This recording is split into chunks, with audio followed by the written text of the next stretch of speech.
बिहार में एक अधिकारी के पास 100 करोड़ की प्रॉपर्टी मिली है। अगर उसने एक गलत काम करने के लिए 1 लाख रुपए लिया होगा, इसका मतलब उसने अपने जीवन में 10,000 गलत काम किए। उत्तर प्रदेश के एक पुलिस अधिकारी के पास 100 करोड़ की प्रॉपर्टी मिली है। अगर उसने भी एक गलत काम के लिए 1 लाख रुपए लिया होगा तो उसने भी 10,000 गलत काम किए। अब 10,000 गलत काम में कुछ भी हो सकता है। आतंकवादियों को छोड़ा होगा, अलगाववादियों को छोड़ा होगा, माओवादियों को छोड़ा होगा, मिलावटखोरों को छोड़ा होगा, घुसपैठियों को छोड़ा होगा, जिहादियों को छोड़ा होगा, पत्थरबाजों को छोड़ा होगा, या जो लोग भ्रष्टाचार करते हैं उनको छोड़ा होगा, कुछ न कुछ, या नशा तस्करों को छोड़ा होगा, मानव तस्करों को छोड़ा होगा, बलात्कारियों को छोड़ा होगा। कुछ न कुछ गड़बड़ किया, तभी तो उसने 100 करोड़ की प्रॉपर्टी इकट्ठा किया। देश की राजधानी दिल्ली, जहां की पुलिस केंद्र सरकार के अधीन है, वहां एक नारकोटिक डिपार्टमेंट के इंस्पेक्टर के पास 100 करोड़ की प्रॉपर्टी मिली है। 100 करोड़ की प्रॉपर्टी एक दरोगा के पास मिली है। स्वाभाविक सी बात है, उससे जो नीचे सिपाही हैं उन्होंने भी कमाया होगा, और इस दरोगा ने जो 100 करोड़ कमाया तो इसने अपने ऊपर एसीपी, डीसीपी और बाकी भी पहुंचाया होगा, तो ऊपर तक भी मामला गया होगा। अब अगर इसका काम था ड्रग को रोकना, इसके पास मिला 100 करोड़। इसने अगर एक ड्रग स्मगलर से 1 लाख रुपए लिया होगा तो इसने 10,000 ड्रग स्मगलर को छोड़ दिया होगा। और अगर एक ड्रग स्मगलर 100 लोगों को नशेड़ी बना सकता है, इसका मतलब इस इंस्पेक्टर के कारण लगभग 10 लाख लोग नशेड़ी हो चुके, 10 लाख घर बर्बाद हुए, तभी तो इसके पास 100 करोड़ की प्रॉपर्टी मिली है। पंजाब में एक डीआईजी के पास 200 करोड़ की प्रॉपर्टी मिली है, और उस डीआईजी का काम था पंजाब में नशा रोकना, और 200 करोड़ की प्रॉपर्टी। इसका मतलब उसने 20,000 गलत काम किया, 20,000 लोगों को छोड़ा होगा। अब चूंकि वो नारकोटिक डिपार्टमेंट में था तो सीधी सीधी बात है, उसने कम से कम 20,000 ड्रग स्मगलर को छोड़ा होगा। और एक ड्रग स्मगलर ने अगर 100 लोगों का जीवन बर्बाद किया तो इस डीआईजी के कारण 20 लाख लोगों का जीवन बर्बाद हुआ, 20 लाख परिवार बर्बाद हुए। तेलंगाना में एक पुलिस अधिकारी के पास 200 करोड़ की प्रॉपर्टी मिली। इसका मतलब उसने भी 20,000 गलत काम किया होगा अपने सर्विस के दौरान। मध्य प्रदेश में एक सिपाही के पास 200 करोड़ की प्रॉपर्टी मिली। इसका मतलब अगर उसने भी एक गलत काम के लिए 1 लाख रुपए लिया होगा तो उसने भी 20,000 गलत काम किए। अब वो ट्रैफिक डिपार्टमेंट में था, इसका मतलब ये हुआ उसने गौ तस्करों को छोड़ा होगा, उसने मानव तस्करों को छोड़ा होगा, उसने जो बच्चों की किडनैपिंग करते हैं उनको पकड़ा होगा, उनको छोड़ा होगा। चूंकि वो ट्रैफिक डिपार्टमेंट में था, हो सकता है उसने जो है घुसपैठियों की मदद किया हो, घुसपैठियों को छोड़ा होगा। एक अभी यूपी में एक ARTO पकड़ा गया है, उसके पास भी 100 करोड़ की प्रॉपर्टी। अब वो उसका काम था ड्राइविंग लाइसेंस बनाना, तो उसने गलत लोगों का ड्राइविंग लाइसेंस बनाया होगा, उसने घुसपैठियों को बनाया होगा, रोहिंग्याओं का ड्राइविंग लाइसेंस बनाया होगा, बांग्लादेशियों का लाइसेंस बनाया होगा, पाकिस्तानी, अफगानिस्तानी कुकी का ड्राइविंग लाइसेंस बनाया होगा, तभी तो उसके पास 100 करोड़ की प्रॉपर्टी आ गई। भ्रष्टाचार के कारण देश बर्बाद हो रहा है। और किसी भी राज्य में रत्ती भर भ्रष्टाचार कम नहीं हुआ है।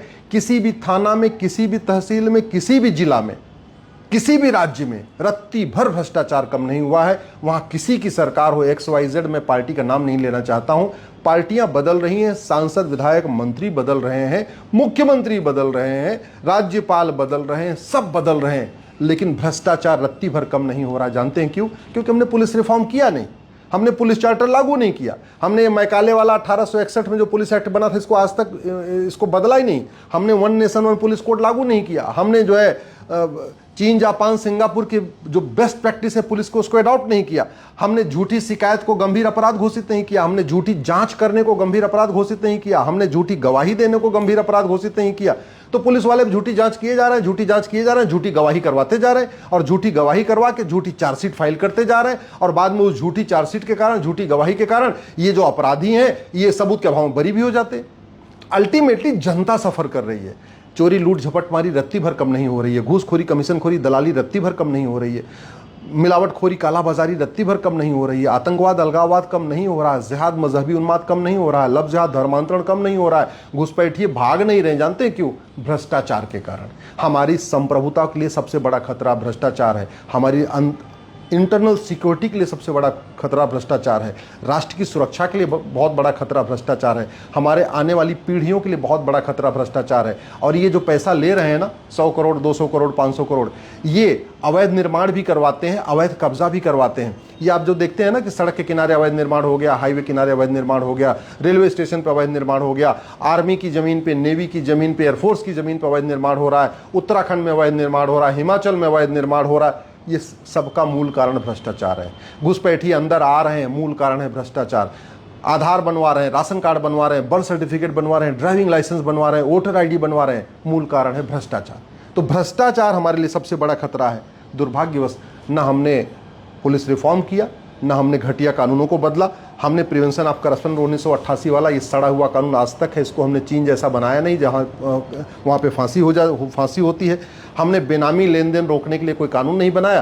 तो ये बढ़िया बढ़िया कोई 15 प्लॉट खरीद रहा, कोई 20 प्लॉट खरीद रहा, कोई फ्लैट बना रहे हैं, मतलब अपराधियों को छोड़ रहे हैं, गलत काम कर रहे हैं, होने दे रहे हैं, उसके बदले पैसा कमा कमा के फार्म हाउस खरीद रहे हैं, सोना खरीद रहे हैं, चांदी खरीद रहे हैं, फ्लैट खरीद रहे हैं, प्लॉट खरीद रहे हैं, दुबई में मकान खरीद रहे हैं, ऑस्ट्रेलिया में मकान खरीद रहे हैं। क्यों? क्योंकि ये चीन जैसा कानून हमने बनाया नहीं। चीन में भ्रष्टाचारियों को फांसी होती है, हमारे यहाँ मैक्सिमम 3 से 7 साल से इससे ज़्यादा सज़ा नहीं होती है। हमने बेनामी जो मनी लॉन्ड्रिंग एक्ट है, इसको कानून को बदला नहीं। हमने ब्लैक मनी एक्ट हमारा सड़ा हुआ है, न चीन जापान सिंगापुर जैसा हमने इसको बनाया नहीं।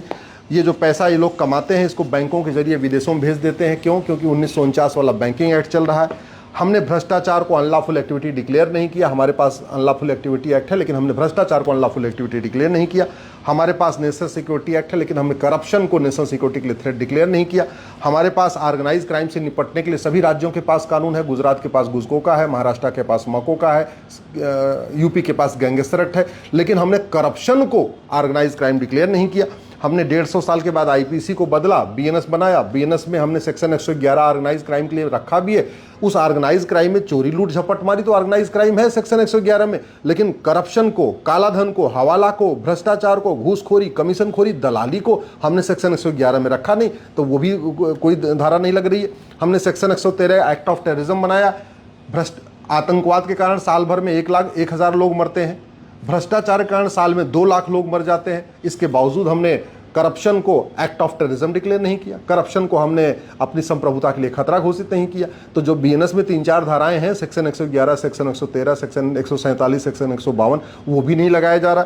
हमने भ्रष्टाचारियों की 100% प्रॉपर्टी जब्त करने के लिए प्रावधान नहीं किया। भ्रष्टाचारियों का narco polygraph brain mapping test करने के लिए कोई व्यवस्था नहीं किया। हमने भ्रष्टाचारियों की सिटीजनशिप खत्म करने के लिए कोई कानून नहीं बनाया। तो हो क्या रहा है? भ्रष्टाचार कम हो ही नहीं रहा। सांसद विधायक बदल रहे हैं, मंत्री बदल रहे हैं, मुख्यमंत्री बदल रहे हैं, राष्ट्रपति बदल रहे हैं, प्रधानमंत्री बदल रहे हैं, सब बदल रहे हैं, लेकिन भ्रष्टाचार कम नहीं हो रहा। जानते हैं क्यों? क्योंकि सांसद विधायक मंत्री बदलने से भ्रष्टाचार कम होता ही नहीं है। प्रधानमंत्री, मुख्यमंत्री, राष्ट्रपति बदलने से भ्रष्टाचार कम नहीं होता। भ्रष्टाचार कम होता नियम कानून सिस्टम बदलने से। पूरी दुनिया में सबको पता है कि जितनी बड़ी नोट उतना ज़्यादा हवाला, जितनी बड़ी नोट उतना ज़्यादा भ्रष्टाचार, जितनी बड़ी नोट उतना ज़्यादा कालाधन, जितनी बड़ी नोट उतना ज़्यादा अराजकता। हमारे यहाँ 100 रुपये से बड़ी नोट की ज़रूरत नहीं है। और देख लीजिए पूरे देश में जब जब अधिकारियों के यहाँ घर में छापा पड़ता है, जो बंडल मिलता है वो 500 का मिलता है। 500 की जो आम जनता को जरूरत ही नहीं है। 80% लोग पर डे 100 रुपये से कम खर्च करते हैं। जो ज़्यादा खर्च करते हैं 100 रुपये से, उनके पास एटीएम, पेटीएम, भीम, यूपीआई, डेबिट कार्ड है। 100 रुपये से बड़ी नोट की ज़रूरत नहीं है। लेकिन नेताओं, नौकरशाहों को अपना पैसा दबाना है, पैसा छिपाना है, उनको हवाला कारोबार करवाना है, इसलिए 500 की नोट चल रही है। 1000 रुपये के ऊपर कैश लेन देन बंद कर दे, कोई देश में आएगा नहीं। अब तो चाय वाले, पान वाले, गोलगप्पा वाले, माला फूल बेचने वाले, मिठाई बेचने वाले, दूध बेचने वाले, सब ऑटो रिक्शा वाले, सब लोग 10-20 रुपये ऑनलाइन लेने लग गए हैं। 1000 रुपये के ऊपर कैश लेन देन बंद कर दे, 25% भ्रष्टाचार और खत्म हो जाएगा। लेकिन अभी तक हमने कोई कैप सेट नहीं किया कि हाँ भैया 1000 के ऊपर आप कैश लेन देन नहीं कर सकते। 144 करोड़ आधार है, 99% आधार है, लेकिन प्रॉपर्टी को हमने आधार से लिंक नहीं किया, नहीं तो सारी बेनामी प्रॉपर्टी पकड़ में आ जाती। ये जो 15-15 प्लॉट पकड़े हैं, इनके पास पकड़े गए हैं, ये भ्रष्ट अधिकारियों के पास, सिपाही के पास, दरोगा के पास, ये जो डिप्टी एसपी के पास, ये पहला प्लॉट खरीदते ही पकड़ में आ जाता अगर हमने प्रॉपर्टी को आधार से लिंक कर दिया होता। लेकिन हमने प्रॉपर्टी को आधार से लिंक कर दिया, 15 प्लॉट खरीद लिए, तब जाके खबर लगी भैया इसके पास तो 15 प्लॉट है। ये चल रहा। हमने चीन जैसा कानून नहीं बनाया। मैं फिर से कह रहा हूं, भ्रष्टाचार हमारे लिए सबसे बड़ा खतरा है। 90% भ्रष्टाचार साल भर में खत्म हो सकता है। भारत में सतयुग भी आ सकता है, भारत में राम राज्य भी आ सकता है, भारत विकसित भारत भी बन सकता है, लेकिन भ्रष्टाचार को जड़ से खत्म करना पड़ेगा। और समाधान उसका यही है, 100 रुपये से बड़ी नोट तत्काल बंद किया जाए, 1000 रुपये से ऊपर कैश लेन देन तत्काल बंद किया जाए, 10,000 रुपये से महंगी प्रॉपर्टी को आधार से लिंक किया जाए, 100% प्रॉपर्टी जब्त करने, नागरिकता खत्म करने के लिए कानून बनाया जाए, और ये पुलिस रिफॉर्म किया जाए। जो पुलिस भ्रष्टाचार का सेंटर बना हुआ है, उसके लिए पुलिस रिफॉर्म करना पड़ेगा, पुलिस चार्टर लागू करना पड़ेगा, तब जाके देश सुरक्षित होगा। नहीं तो अभी जो थाना है वो लूट केंद्र, प्राथमिक लूट केंद्र बना हुआ है। ईमानदार जाने से डरते हैं और बेईमान वहां बैठ के गोलगप्पा खाते रहते हैं। ये बदलना पड़ेगा।